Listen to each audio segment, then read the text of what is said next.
Maandiko yetu siku hii ya leo inatoka katika Hebrews 12:5-11. Inasema hivi: tena mmeyasahau yale maonyo yasemayo nanyi kama kusema na wana.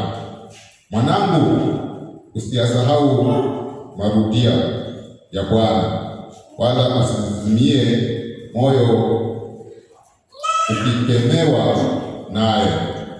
Maana yeye ambaye Bwana ampenda kumrudi, naye humpiga kila mwana amkubalie.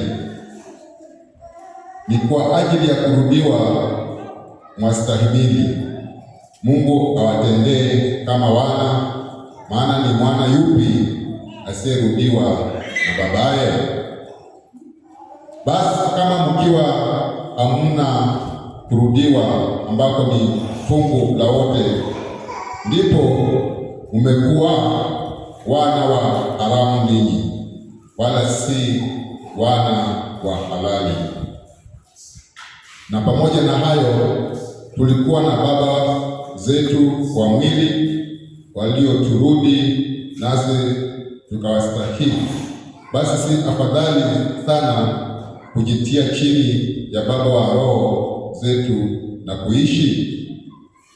Maana ni hakika hao kwa siku chache waliturudi kama walivyoona vema wenyewe, bali yeye kwa faida yetu, ili tuushiriki utakatifu wake. Mstari wa 11. Ila adhabu wakati wake haionekani kuwa kitu cha furaha, bali cha huzuni, lakini baadaye huwaletea wao waliozoezwa nayo matunda ya haki yenye amani. Baba, katika jina la Yesu, na kushukuru Bwana kwa ajili ya siku hii ya leo. Asante kwa ajili ya hawa wapendwa Bwana, wa kumwona vyema waje katika hii nyumba inayotenganishwa na jina lako, ili tuweze kulishiriki neno kwa pamoja kwa wakati na majira kama haya. Mfalme, Baba yangu, tazama wewe ni baba, mimi ni mtoto wako. Nitumie tu kama chombo kwa ajili ya kuzungumza na hawa watoto wenzangu, kwa sababu wewe ndiye Mungu wetu na tunakuabudu wewe na tunastahili kukuabudu. Asante Bwana, asante Jehova, tusaidie Bwana, ili unapotuadhibu ni kwa ajili ya faida yetu wenyewe. Baba, pokea sifa na utukufu. Wacha kila mmoja ambaye atasikiza hili neno asibaki jinsi alivyo, bali Bwana katende jambo katika maisha yake. Ni katika jina la Yesu nimeomba na kuamini. Amen. Kila mtu aseme amen. Mara nyingine maybe unaweza jiona ya kwamba wewe ni mtu mkubwa na mtu ambao umekomaa, na ujumbe kama huu haukufai. Lakini hii maandiko ikiandikwa, haikuwa inaandikwa kwa ajili ya watoto, haikuwa inaandikiwa watoto. Paulo akiandika hii sehemu ya maandiko alikuwa anaandika kwa ajili ya watu wakubwa. Alikuwa anazungumza na watu wakubwa, na mara nyingi kila mtu anapoanza kuomba anaomba Baba yangu wa mbinguni. Hakuna wakati utakosa kutamka Baba, na kama unapoanza tu kutamka Baba, wewe mwenyewe unakuwa umejipunguza, umekuwa mtoto. Na kwa sababu wewe ni mtoto, inabidi ya kwamba haya maandiko yakaweze kuwa na faida kwako. Paulo anaandika kwa kusema ya kwamba tena mmeyasahau yale maonyo yasemayo nanyi kama kusema na wana.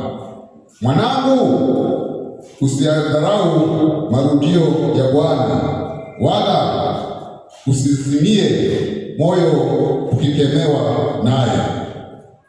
Anaanza kusema ya kwamba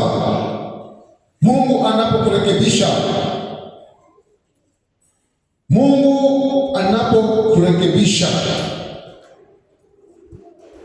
anakurekebisha kwa sababu wewe ni mtoto wake. Na Mungu anapokurekebisha, usikasirike kwa sababu Mungu anakurekebisha. Kwa sababu Mungu anakurekebisha wewe, kwa sababu wewe ni mtoto wake. Na Mungu anakurekebisha kwa sababu anakupenda. Kila mzazi anapenda mtoto wake, na kuna njia ambayo kila mzazi angependa mtoto aweze kuenenda. Kuna maono kila mzazi ako nayo kwa ajili ya mtoto aweze kufaulu. Kuna jinsi wewe ukiwa kama mzazi, unapoona mtoto wako, ungefurahia sana kama angekuwa mtoto mzuri katika society. Ungefurahia sana kama angelikuwa mtoto mzuri katika jamii. Ungefurahia sana kama angelikuwa mtoto mzuri katika taifa. Na kwa sababu unapenda mtoto wako, ndio sababu unamwadhibu, ndio sababu unampa discipline, ndio sababu unamrekebisha. Kwa hivyo unamrekebisha kwa sababu unampenda. Unarekebisha mtoto wako kwa sababu unampenda. Kama umpendi, hawezi kurekebisha. Lakini kwa sababu unampenda na unataka huyo mtoto hata yeye aweze kusongeza kizazi chako katika kiwango kingine ama katika another generation, inabidi ya kwamba unapoona anatenda mabaya, unapoona anatenda makosa, inabidi ya kwamba uweze kumrekebisha. Maandiko yanasema vizuri kabisa, maana yeye ambaye Bwana ampenda humrudi. Kama Mungu anakupenda atakurudi, naye kurudi, Biblia inasema kwamba naye humpiga kila mwana amkubalie. Nitazungumza zaidi kuhusu kupigwa na Mungu. Kupigwa na Mungu ni tofauti na sisi wazazi tunapopiga watoto. Mahubiri ikizingatia juu ya watoto, itazingatia juu ya kuwapiga na kiboko. Na pia kuna maandiko ambayo inasupport kupiga watoto na kiboko, kwa sababu ukipiga watoto na kiboko utakuwa unatoa ujinga uliofungwa katika mioyo zao. Lakini watu wazima huwa hawapigwi na viboko, wanapigwa na pain, wanapigwa na matatizo, wanapigwa na challenge ambazo wanapitia. Kwa hiyo inakubidi sana macho yako yaweze kufunguka vizuri, ili ya kwamba unapopitia pain ujue kama ni Mungu anakupiga ama ni shetani ambaye anakupiga. Mungu tu atakupiga na pain kama utakuwa umefanya makosa, kama utakuwa umefanya dhambi, naye anataka kukurekebisha. Kwa sababu discipline ya Mungu is about correcting you. Discipline ya Mungu is about kukutrain. Discipline ya Mungu is about kukufundisha, ili ya kwamba uweze kuenenda katika njia zilizo nzuri ambazo utakazompendeza yeye, na utakapofika pale mwisho ataweza kufurahia, kwa sababu utakuwa mtoto ambaye umekubali yeye mwenyewe aweze kukurudi. Biblia inasema vizuri, ni kwa ajili ya kurudiwa mwastahimili. Mungu atawatendea kama wana. Maana ni mwana yupi asiyerudiwa na baba yake? Wewe kama unajua Mungu ni baba yako, lazima atakurudi. Kwa sababu ni baba gani? Wewe kama ni mzazi, kama wewe ni baba na uweze kupatia watoto wako discipline, wewe ni baba aina gani? Kwa sababu discipline ambayo baba anapatia mtoto wake ni kwa ajili ya kumrekebisha, ili ya kwamba ule mtoto aweze kuwa mtoto mzuri katika society. Watoto wote watu wote ambao wamefaulu kwa sababu kuna mtu aliweka discipline katika maisha yao, na alipoweka discipline katika maisha yao, wale watoto kakubali kurekebishwa. Kuna watoto wengine ambao wanakataa discipline. Watoto kama wale wanapata kukimbia, watoto kama wale wanaona wazazi si wazuri, watoto kama wale wanakimbia kutoroka kwenda kule mbali, ili ya kwamba waweze kuwa na uhuru wa kufanya jinsi wanavyotaka. Lakini unapoangalia mwisho wao, unapoangalia maisha yao, huwa huwezi tamani tena, kwa sababu walikosa kukubali discipline kutoka kwa wazazi wao, na kwa sababu walikosa kupata discipline kutoka kwa wazazi wao, hawezi faulu katika maisha yao. Hakuna kitu chochote kile kizuri ambacho kinaonekana katika maisha yao. Biblia inaendelea kusema, na pamoja na hayo tulikuwa na baba zetu wa mwili walioturudi, nasi tukawastahili. Basi afadhali sana tukijitia chini ya baba wa roho zetu na kuishi. Maana ni hakika hao kwa siku chache waliturudi kama walivyoona vyema wenyewe, bali yeye kwa faida yetu, ili tushiriki utakatifu wake. Paulo anazidi kueleza ya kwamba wazazi wetu wa hapa duniani huwa wanaturudi tu kwa muda mfupi. Mara nyingi wanakurudi tu unapofika miaka 15. Hata wewe mwenyewe unaanza kusema kwamba sasa hizi wewe uko mtu mkubwa, hata unaanza kukataa kurudiwa na baba yako. Kwa hivyo hapa duniani wazazi wako walikurudi tu kwa muda mfupi, lakini baada ya kurudi kwa muda mfupi, sasa wamekuacha. Kama ulikuwa mtoto mzuri, utafaulu katika maisha. Kama umekuwa mtoto mbaya, utakumbana na consequences za wewe kukosa kuwa mtu ambaye uko discipline. Kila adhabu wakati wake haionekani kuwa kitu cha furaha, bali cha huzuni, lakini baadaye huwaletea wao waliozoeshwa nayo matunda ya haki yenye amani. Anamalizia kuandika katika mstari wa 11 akisema ya kwamba kila wakati unapopewa discipline, kila wakati unaporekebishwa, huwa huwezi furahia. Hakuna mtu anafurahia anaporekebishwa. Hakuna mtu anafurahia anapopewa discipline. Hakuna mtu anafurahia wakati anapitia pain. Hakuna mtu anafurahia wakati anapitia katika challenges. Hakuna mtu anafurahia wakati anapokemewa. Lakini Biblia inasema kila adhabu wakati wake huonekana kuwa kitu cha kila adhabu wakati wake haionekani kuwa kitu cha furaha. Wakati unapata discipline, haiwezi kuonekana kama kitu cha kufurahisha, bali itaonekana kama kitu cha huzuni. Itaonekana kwamba unapitia challenges, itaonekana kama ni huzuni, kwa sababu hauwezi furahia unaporekebishwa.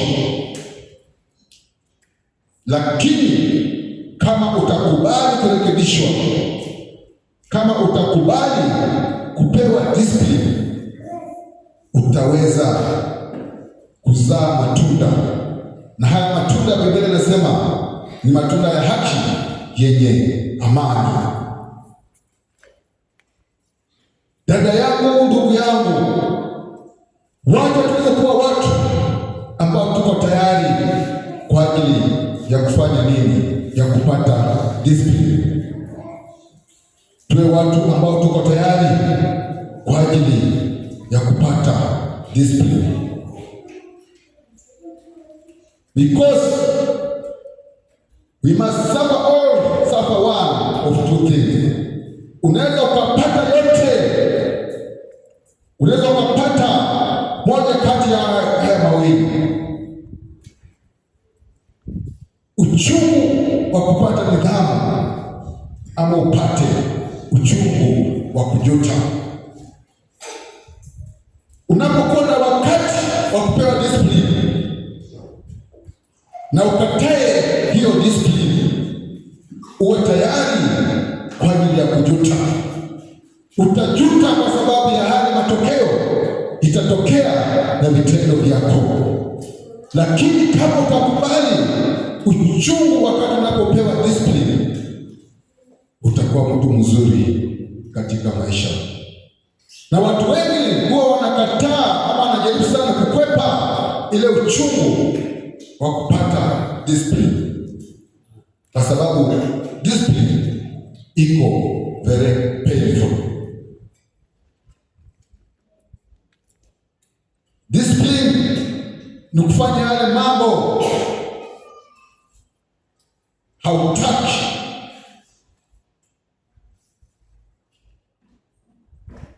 ili ya kwamba ufanye mambo yaliyo mazuri.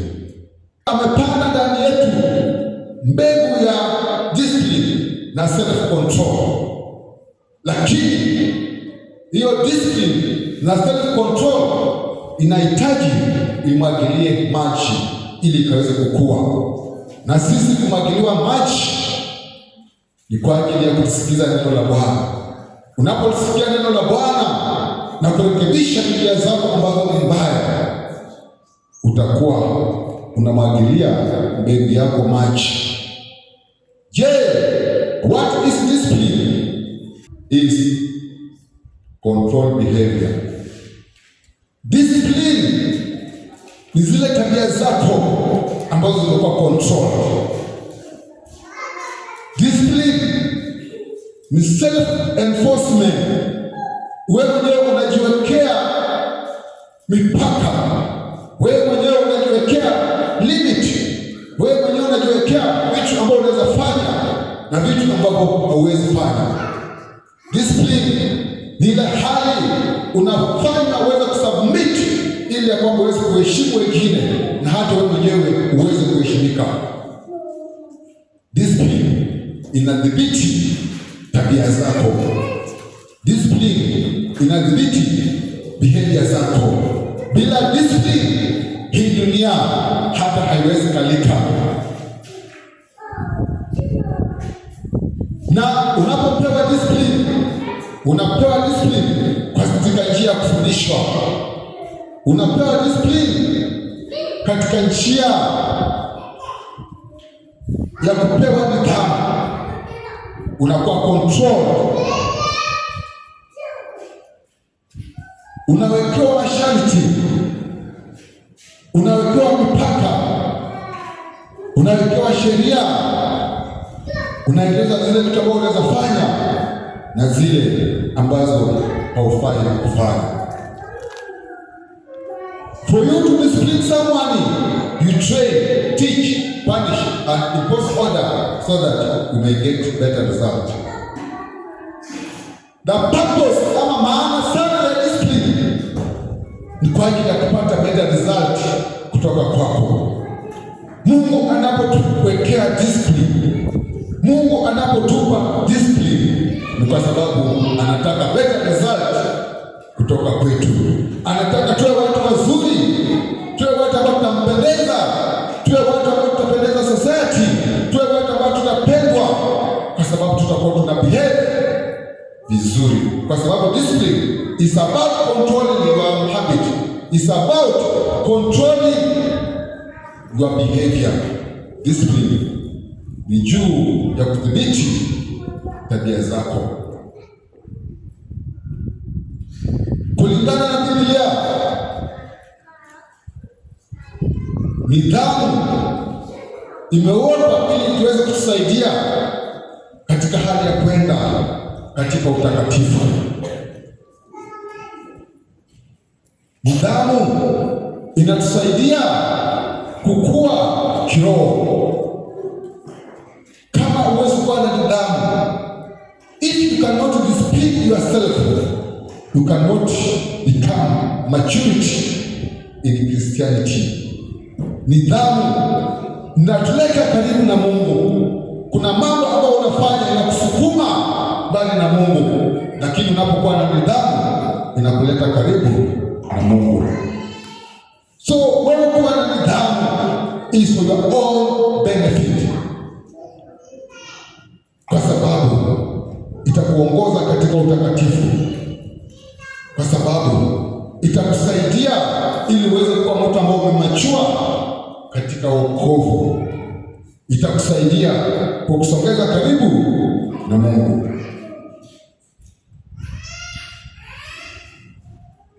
Nidhamu inatusaidia, inatufundisha, inaturekebisha na itatufanya kuwa watu ambao ni wazuri. God disciplines us because he loves us. Mungu anatupa nidhamu kwa sababu anatupenda, na kwa sababu anatupenda anataka pia nasi tuweze kumpendeza, na tutampendeza tu Mungu kama matendo yetu itakuwa matendo mazuri. Tutapendeza Mungu tu kama tutaenenda katika njia ambazo zitampendeza Mungu. Lakini kama wewe utaenda katika njia hazimpendezi Mungu, hautampendeza yeye, na kama anakupenda atakuadhibu. Kama anakutaka atakurekebisha. Kama anakupenda atakuadhibu, na anapokuadhibu utasikia uchungu, kwa sababu discipline, kupewa discipline is always painful. Mungu anapoturekebisha ni uchungu sana, lakini si ya kwamba anaturekebisha kwa sababu ya hasira. Yeye anaturekebisha na upendo mwingi.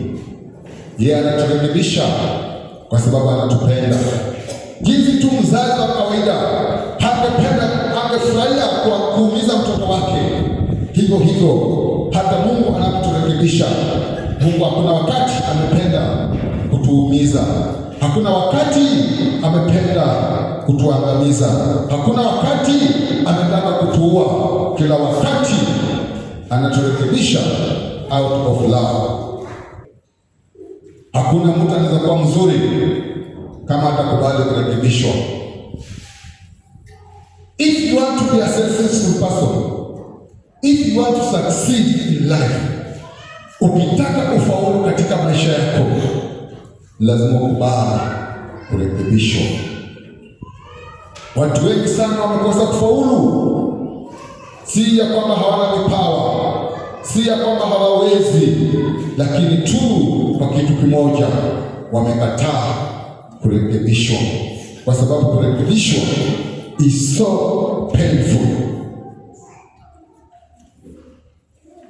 Jinsi utakavyorekebishwa ndipo utazidi kuwa mtu mzuri, ndipo utazidi kupendeza, ndipo utakuwa zidi kuwa mtu wa maana.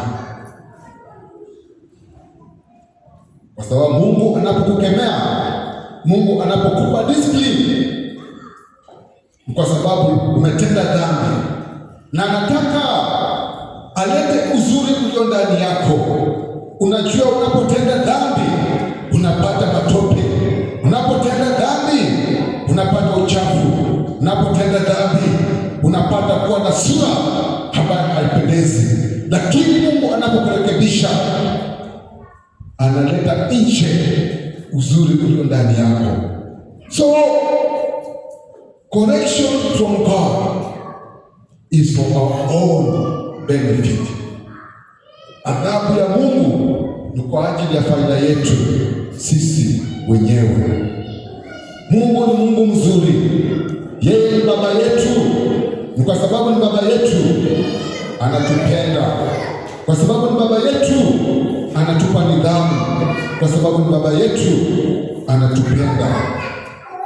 Biblia inasema katika Job 5:17 na ule mstari wa 18, tazama, yuheri mtu yule Mungu amwadhibuye, kwa hivyo usidharau kurudiwa na huyo Mwenyezi, kwani yeye huumiza lakini tena huuguza, yeye hutia jeraha na mikono yake huponya.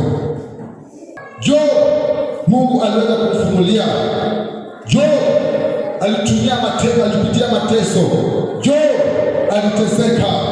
Job shetani aliuliza nafasi kwa ajili ya kumtesa, kwa ajili ya kupata pain, kwa ajili ya kupitia challenges. Lakini angalia jinsi anavyoandika, tazama yuheri mtu yule Mungu amwabuduye. Kwa hiyo usidharau kurudiwa na huyo Mwenyezi. Job anatutia moyo ya kwamba hata kama tutaadhibiwa, tusidharau kuadhibiwa na Mungu. Let us not despise correction from God. Tusikubali kudharau kurudiwa na Mungu. Mara nyingi Mungu anaturudia katika maisha yetu, Mungu anaturudia. Mungu anatufundisha njia ambazo tunatakiwa twende, lakini tunadharau. Ayubu alikuwa rafiki wa Mungu. Ayubu alikuwa anatembea katika njia ambazo zinampendeza Mungu. Yeye alipitia uchungu, yeye alipitia mateso, ijapokuwa shetani ndiye aliyekuwa ameuliza ruhusa, lakini anaandika na kusema ya kwamba tazama yuheri mtu yule ambaye hadharau kurudiwa na Muumba wake. Kwa sababu Mungu akikurudi, yeye hawezi kukuangamiza. Hata kama atakutia jeraha, mikono yake itakuponya. Uombe Mungu akusaidie wakati unapokuwa katika challenges, wakati unapokuwa katika pains, aweze kutuma mkono wake na mkono wake uweze kukuponya, kwa sababu yeye hata kama anajeruhi, yeye hata kama anaadhibu, yeye hata kama anarudi, yeye pia mkono wake huwa unaponya. Mara nyingi Mungu anatupa discipline kwa sababu tumefanya makosa, tunaanguka katika majaribu, tunatenda dhambi, na kwa sababu tumetenda dhambi, Mungu anakuja kuturekebisha, kwa sababu Mungu ni baba yetu na sisi ni watoto wake. Na jinsi ilivyo baba wetu wa hapa duniani huwa wanarekebisha watoto wao, na tunawapa heshima, tunanyenyekea kwa sababu wameturekebisha. Hivyo hivyo hata Mungu anapoturekebisha tuweze kumpa heshima, tuweze kukubali kurekebishwa na Mungu. Naye Mungu tu anakuja kuturekebisha kwa sababu tumetenda makosa, kwa sababu tumetenda dhambi. Bwana asifiwe. Praise the Lord. Kurudiwa na Bwana ni kwa ajili ya faida yetu. Kurudiwa na Bwana inatufanya tunakuwa watu wazuri. Kurudiwa na Bwana inatusababisha tunakuwa watu wazuri, kwa sababu tunaongea juu ya baba na mtoto kurudiwa. Katika Proverbs 13:24 Biblia inasema yeye asiyetumia fimbo yake kumchukia mwanawe, bali yeye apendaye kumrudi mapema. Proverbs 13:24. Kama wewe ni mzazi na hautatumia fimbo yako kurekebisha watoto, utakuwa haumpendi huyo mtoto. Biblia inasema vizuri kabisa, wewe unamchukia. Unachukia mwanao kama huwezi mrudi na fimbo, kwa sababu kama wewe unampenda utamrudi, na unapomrudi anakuwa mtoto mzuri. Unapomrudi hata tabia zake zinakufurahisha wewe, kwa sababu hata kama utamchapa utaweza kumwokoa na kuzimu. Utaokoa ile nafsi yake na kuzimu, utaokoa ile nafsi yake na kupotea.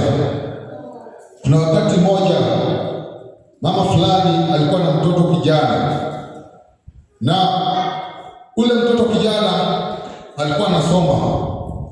Alipokuwa anasoma, mara ya kwanza akaiba kitabu akaleta nyumbani. Ule mama hakuchukua hatua yote. Kwa hiyo mtoto akaona ya kwamba kumbe kuimba ni kitu kizuri, akaendelea tena, akaiba kitu kingine akaleta nyumbani. Mama yake hakumrekebisha, ama wazazi wake hawakuweza kumuuliza lolote. Akaenda tena akaiba, siku nyingine akaiba, na alipoiba akashikwa. Na aliposhikwa ikawa ya kwamba amehukumiwa kunyongwa. Na alipokuwa karibu kunyongwa, akaomba mama yake akuje karibu, kuna jambo alikuwa ambalo anataka kumweleza. Mama yake alipoleta ile sikio, ule kijana alishika ile sikio akauma, akaambia mama yake, niko hapa kwa sababu yako. Nilipoiba ile kitabu siku ya kwanza haukuniadhibu. Kwa hiyo ule mtoto ako katika shida, ule mtoto anataka kunyongwa, lakini anaona ya kwamba kwa sababu wazazi wao walikosa kuwapa adabu, ndio iliyosababisha kufika mahali kama pale. Tusiwe wazazi ambao watoto wetu watakapokuwa wako ndani, watakapokuwa wako katika maisha ambayo hayafurahi, tusiwe sisi wa kulaumiwa kwa sababu tu tulikosa kuwapatia nidhamu wakati uliokuwa unastahili. Kwa sababu katika Proverbs 22:15 Biblia inasema hivi, ujinga ufungwa ndani ya moyo wa mtoto, lakini fimbo ya adhabu inaufukizia mbali. Ule mtoto akifanya kitu ni ujinga unaomsukuma, na ili ya kwamba kule ujinga uweze kutoka, ule mtoto anahitaji apate adhabu. Ule mtoto anahitaji apewe nidhamu. Ule mtoto anahitaji apewe discipline. Ule mtoto anahitaji afundishwe, na atakayefundisha yule baba ambaye anampenda, atakayefundisha yule mzazi ambaye anampenda, kwa sababu kama unapenda mtoto wako lazima utapata kumrekebisha, lazima utapata kumrudisha. Na mbona urudishe mtoto? Mbona umpe adhabu mtoto? Proverbs 29:15 Biblia inasema hivi, fimbo na maonyo hutia hekima, bali mwana aliyeachiliwa humwaibisha mamaye. You correct your child ili ya kwamba aweze kupata hekima. Kama unataka mtoto wako awe wise katika hii dunia, lazima utaweza kumrekebisha. Correct the son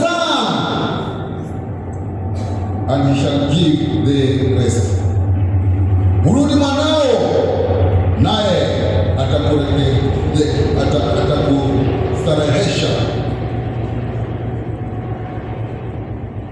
naye atafurahisha nafsi yako. Fimbo na maonyo hutia hekima. The correction brings wisdom. wisdom. If you want your child to be wiser, ukitaka mwanao aweze kupata ufahamu wa kufumbua vile vitu ambavyo vimejificha, anahitaji hekima. Na ile hekima, kama yeye ni mjinga, kama yeye ni mtoto ambaye njia zake labda haziko sawa, tunaona njia zake haziko sawa kwa sababu hatujamwambia kwamba hizo njia ni mbaya. Lakini tutakapomwambia zile njia sio sawa, ule mtoto atarekebika, na atakaporekebika atakuwa mtoto mzuri, kwa sababu atapata hekima, na ile hekima itamsaidia kwenda katika another level. Huwezi faulu bila kuwa na hekima.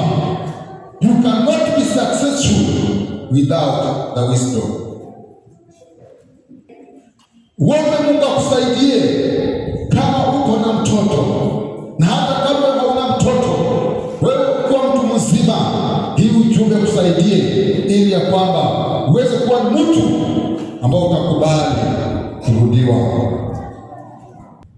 Mambo ya Nyakati kwanza ule mstari wa 20 kwa ile chapter 21 mstari wa kwanza hadi 17, Biblia inaanza kwa kusema hivi: tena Shetani akasimama juu ya Israeli, akamshawishi Daudi kuwahesabu watu. Biblia inaanza kwa kusema ya kwamba Shetani akasimama juu ya Israeli, akamshawishi Daudi kuhesabu watu. Sasa zingine vitendo zetu tunasukumwa na Shetani. Saa zingine vitendo zetu tunasukumwa na tamaa yetu ya mwili. Saa zingine vitendo zetu tunasukumwa na tamaa zilizo ndani ya moyo wetu. Saa zingine vitendo zetu tunasukumwa na Ibilisi. Ibilisi akasukuma, Shetani akasukuma Daudi, ili ya kwamba Daudi aweze kuhesabu watu. Mstari wa 7, neno hilo likawa mbaya machoni pa Mungu, kwa hiyo akawapiga Israeli. Mungu aliwapiga Israeli kwa sababu Daudi alihesabu watu, na hiyo kuhesabu watu Daudi alisukumwa na Shetani. Naye Daudi akamwambia Gadi, nimeingia katika mashaka sana, basi sasa nianguke katika mkono wa Bwana, kwa kuwa rehema zake ni nyingi sana, wala nisianguke katika mkono wa wanadamu. Shetani alipomsukuma Daudi ahesabu watu, Mungu hakufurahishwa. Daudi alikuwa amefanya makosa, na kwa sababu alikuwa amefanya makosa, ilibidi ya kwamba Mungu aweze kumrekebisha. Ilibidi Mungu ampe discipline. Ukisoma the whole chapter inazungumza kuhusu Daudi kufanya makosa na Mungu kumpa discipline. Na Mungu alipokuwa akitaka ampe discipline, alimpa choices 3 ili ya kwamba achague ni gani type of discipline angelipenda Mungu ampe. Lakini Daudi akasema, heri nipewe discipline ambayo nitaanguka katika mikono za Mungu, kwa sababu tunajua kwamba Mungu amejaa rehema. Mungu hata kama atanipa discipline, Mungu hata kama atanipa discipline, yeye ni wa rehema, na pia Mungu ako na uwezo wa kuweza hata kwa ajili ya kuponyesha. Daudi alishawishiwa kutenda dhambi na Shetani, akahesabu watu. Yeye alikuwa anafikiria kwamba kufaulu katika vita ilikuwa uwezo wake, lakini hata kuwa na watu wengi haikuwa ndio sababu ya Daudi kufaulu katika maisha yake katika vita. Kwa hivyo alipotaka kuhesabu watu, hilo jambo halikumpendeza Mungu, na Mungu akatuma nabii wake Nathan ili aweze kumwambia Daudi ya kwamba umetenda dhambi, na kwa sababu umetenda dhambi lazima nitakuadhibu. Ujinga uliokuwa ndani ya Daudi na ushawishi kutoka kwa shetani, ujinga uliokuwa ndani ya moyo wa Daudi, ilibidi Mungu alimrekebishe katika hali ya kumpa discipline. Biblia inasema vizuri, David was a man after God's heart. Daudi alikuwa mtu ambaye Mungu alimpenda, na kwa sababu Mungu alimpenda, alipofanya dhambi, Mungu alibidi aweze kumrekebisha, kwa sababu Mungu anarekebisha yule tu ambaye anampenda. Mungu kama Baba anarekebisha yule ambaye anampenda. Ndugu yangu, dada yangu, uombe Mungu akusaidie, uombe Mungu akusaidie ili ya kwamba anapokurekebisha ukubali hiyo kurekebishwa.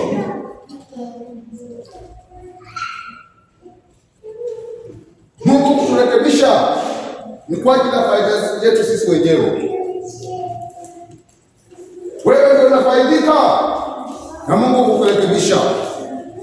Wewe ndio unafaidika na Mungu kukurudi, kwa sababu hata kama inaweza kuwa ni uchungu, yeye ni Mungu ambaye ataweza kukuponyesha hiyo uchungu. Daudi akachagua, heri Bwana nianguke katika mkono zako. Heri Bwana wewe uweze kunirekebisha. Heri Bwana uweze kunirekebisha, kwa sababu wewe ni Mungu ambao umejaa rehema na neema, bali nisianguke katika mikono ya wanadamu. God correction is for your own benefit. God correction is for your own benefit. Kwa sababu yeye ni Mungu ambaye amejaa huruma. Huruma za Bwana kwetu hazikomi, kwa kuwa rehema zake za milele. Bwana yu mwema na mwenye adili. Kwa hiyo atatufundisha sisi tunapotenda dhambi kwenda katika njia zilizo nzuri. Je, wewe uko tayari kurudiwa na Bwana? Are you ready to be corrected by God? Are you ready to be disciplined by God? Je, wewe uko tayari kupewa adhabu na Mungu?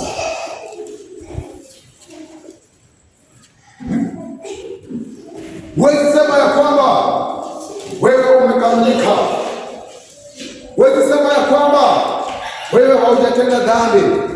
Wewe sema ya kwamba njia zako zote ziko sawa. Unakosea kila wakati. Na kama unafikiria kwamba wewe uko sawa, wacha tuangalie katika Galatians 5:19-21. Tuone kama zile dhambi ambazo zifanywa mahali hapa, wewe haufanyi hizo dhambi. Kwa sababu katika Galatians 5:19 Biblia inasema hivi: basi matendo ya mwili ni dhahiri, ndiyo haya. Zile dhambi ambazo unafanya, yale makosa ambayo unafanya, ndiyo haya.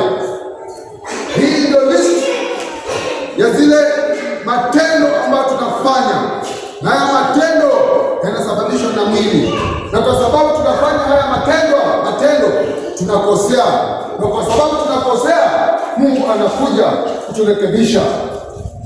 Tendo la kwanza, Biblia inasema usherati. Tendo la pili, uchafu.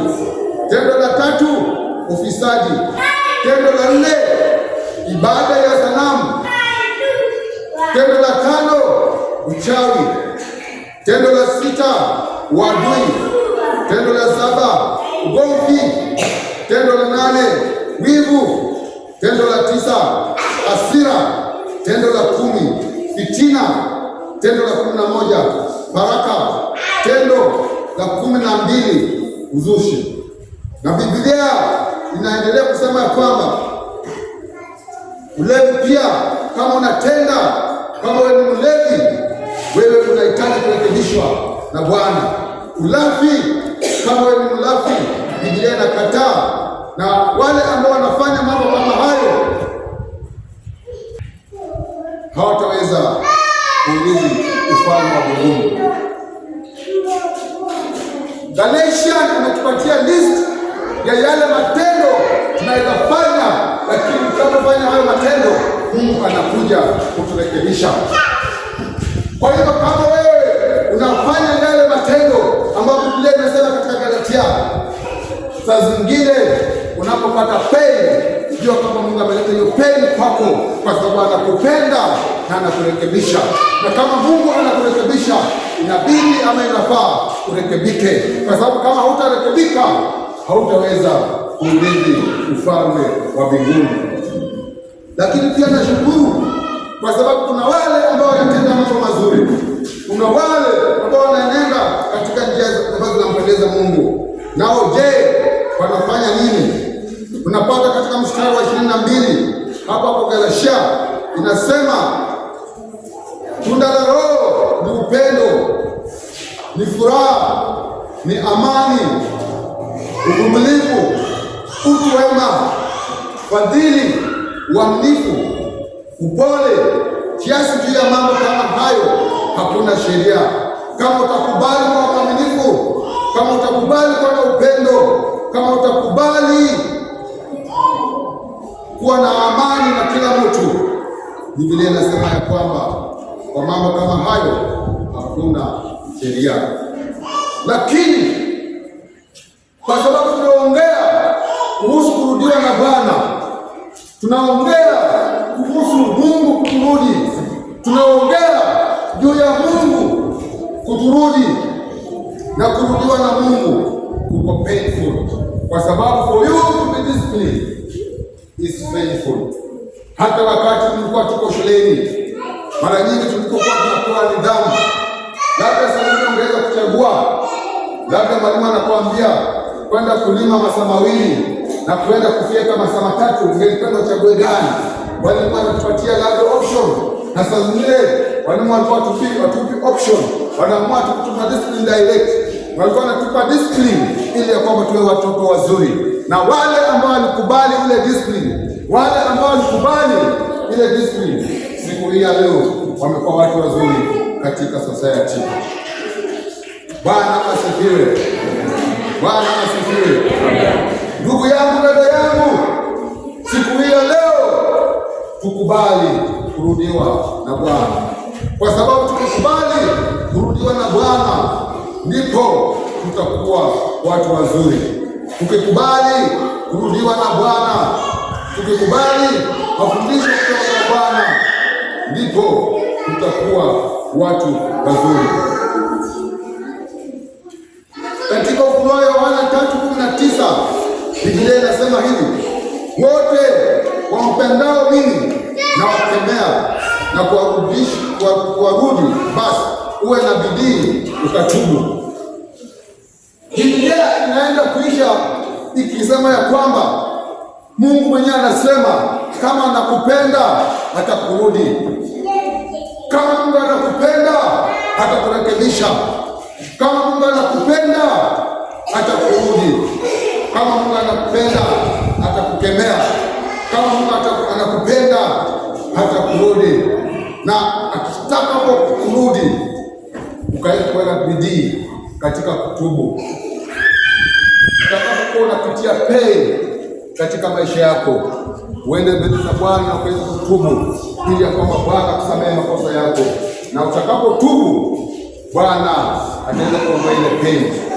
Saa zingine tuko na pain ndani ya maisha yetu, na ile pain inakuja sababu Mungu anataka kuturekebisha, lakini we are not humble enough to repent. Hatuko humble enough kutubu dhambi zetu. Hatuko humble enough kuomba Bwana tusamehe. Hatuko humble enough kusema Bwana turekebishe.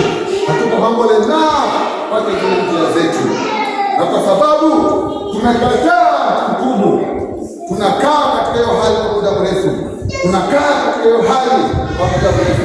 Lakini siku hii ya leo neno la Mungu limekuja kwako kuchukua hatua ya imani na ukaweza kubadilisha njia zako. Kama kuna kitu ambacho unafanya hakimpendezi Mungu, kama kuna kitu ambacho unaona kwamba inaweza kusababisha Bwana akaja kukupa nidhamu, siku hii ya leo ukaweza kutubu, ili ya kwamba uanze fresh, na yeye ni mwaminifu. Utakapotubu atasikia ombi lako na atapata kukusamea. Wote niwapendao mimi na wakemea na kuwarudi, basi uwe na bidii ukatubu. Biblia inasema ya kwamba uwe na bidii na ukatubu, uwe na bidii na ukatubu. Je, hili hiyo iwe inasababisha kukosa nidhamu? Very fast. Number one, spiritual immaturity, ile utoto wa kiroho. Kama wewe ni mtoto wa kiroho, kila wakati utakuwa mtu ambaye hana nidhamu. Number two, kiburi. Ukiwa na kiburi, wewe utakosa nidhamu. Number four, number three, ile ubinafsi. Ukiwa na ubinafsi, utakosa nidhamu. Number five, ukikosa kuomba, utakosa nidhamu. Ukikosa kusoma neno la Mungu, utakosa nidhamu. Pia utakosa nidhamu kwa ajili ya influence ya mambo hapa ulimwenguni. Yale mambo yanayofanyika kwa ulimwenguni itachangia wewe kukosa nidhamu. Mara nyingi sana unapata watu wengi mara ya kwanza kuingia katika dhambi, kuingia katika kufanya vitu ambavyo havipendezi, alikuwa influence na watu wengine, na hao watu wako hapa duniani, na unapata ya kwamba yule mtu ambaye amekusukuma kaingia kitu fulani, wewe unakuja unakuwa mtu mbaya sana hata kuliko yeye, kwa sababu yeye amezoea, lakini wewe kwa sababu ndipo unaingia pale unakuwa mtu mbaya. Je, Mungu anaturekebisha vipi? Kupitia neno lake. Napohubiria saa hii, Mungu anakurekebisha. Usingojee mwingine kutoka mbinguni aje kuhubirie. Napokuhubiria saa hii, Mungu tayari anakurekebisha. Ni jukumu lako kusikia haya mahubiri na kurekebika. Lakini kama unasikia, Mungu ataleta pain, na atakapoleta pain, uombe Mungu akusaidie ili ukajue hii pain imetoka kwa Mungu, na kama itakuwa imetoka kwa Mungu, muombe naye atapata kukusaidia. Njia nyingine ambayo Mungu anaturekebisha kupitia Roho wake Mtakatifu. Anatukumbusha kwamba kile kitu tunafanya ni mbaya, kile kitu tunafanya si nzuri. Njia nyingine ambayo Mungu anaturekebisha katika ile hisia yako conscience, unasikia tu ile kitu ambacho tunafanya si poa. Njia nyingine inaweza mtu ambaye kwa machua anaweza akakuzungumzia, ikawa njia nyingine Mungu anakurekebisha. Njia nyingine ni katika circumstances na events. Kuna mambo ambayo yanafanyika ambayo Mungu anatumia kwa ajili ya kuweza kuturekebisha. Nashukuru Mungu kwa sababu anatupenda. Yeye ni baba yetu, na kwa sababu ni baba yetu anatuwazia mema. Kwa sababu ni baba yetu anatutakia mazuri. Mungu atusaidie ili tuweze kuwa humble enough, ili anapotuletea nidhamu, anapotuadhibu tuweze kukubali, kwa sababu ukiwa na discipline is for your own benefit. Unapokuwa mtu mzuri in the society is for your own benefit. Watu wanakutolea kama example, watu wanakutamani, watu wanakupenda, watu wanasema I wish ungekuwa kama so and so, kwa sababu wewe ni mtu mzuri katika society, na unakuwa tu mtu mzuri katika society kwa sababu ya discipline. Discipline is painful. Discipline is painful. But afadhali uweze kuwa ku experience painful discipline kuliko painful rejection. Wakati huo unapita, na wakati unapopita huwa haurudi tena. Muda ukishapita ushapita, mambo yakishafanyika tena, hakuna wakati utakuwa reverse tena. Because at the end, kama ulifanya kitu kibaya ukaingia katika shida, unaanza ku regret. But sababu gani? Ulikosa kuwa disciplined person. Kwa sababu hata wakati unasaidia mtu kukuhubiria kwamba ili ubadilike, ili uwe mtu mzuri, wewe ulikuzuia na ukakataa kuwa a disciplined person. Bwana asifiwe. Bwana asifiwe. Ni ombi langu, wapenda mlionao mahali hapa, Mungu abadilishe maisha yenu. Watu wanapowaona waone kwamba nyinyi watu walio tofauti. Ni tamanio langu ninapowahubiria nione mabadiliko ndani ya maisha yenu, nione mabadiliko ndani ya njia zenu, nione mabadiliko ndani ya maisha yenu, nione mabadiliko ndani ya maisha ya watoto wenu, kwa sababu hii tu ndio itawasaidia hata watoto wenu kufaulu katika maisha yao, na watakapofaulu katika maisha yao, faida itakuwa kwenu. Tusingoje kuregret, wakati ni sasa. Nashukuru kwa ajili ya watoto wangu mahali hapa leo, nimewazungumzia pale, na hakika wamekuwa watulivu, hakika wamekuwa na discipline. Kwa hivyo saa zingine ni kukosa tu kuchukua action, but if you decide and take action, Mungu anatenda. Niliombea nikasema ningelipenda niwe na watoto ambao wako discipline wanapokuwa kanisani katika ibada, watoto ambao wako discipline. Nashukuru Mungu kwa sababu asikia maombi na ametenda. Hata kwako wewe ukiomba, Mungu atatenda.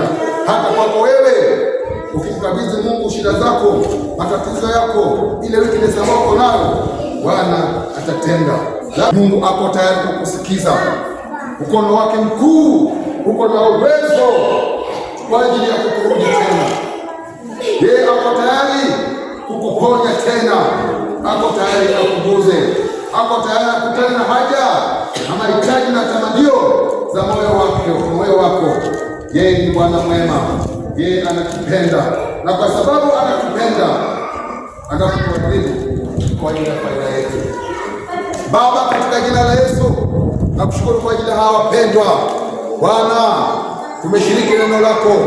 Naomba Bwana siku hii ya leo hilo neno likapate nguvu katika maisha ya hawa wapendwa. Mtakatifu wa watakatifu Baba, wewe ni Mungu, wewe ni Baba, wewe ni Jehova, wewe ni Mungu uliye mkuu. Wacha Bwana neno lako likafanye kazi katika maisha ya hawa wapendwa. Mimi kama mzazi niliye mahali hapa, niko na mzigo kwa ajili ya kuhakikisha kwamba wale watoto ambao unawaletea Bwana kaweze kuwalea katika njia ya nidhamu. Bwana nisaidie nikatumie neno lako kulea hawa watoto. Bwana nipe hekima ili Bwana kaweze kulea hawa watoto katika njia ambayo zitakupendeza wewe. Bwana naomba ukaweze kuniepusha. Bwana naomba ukaweze kunionea huruma.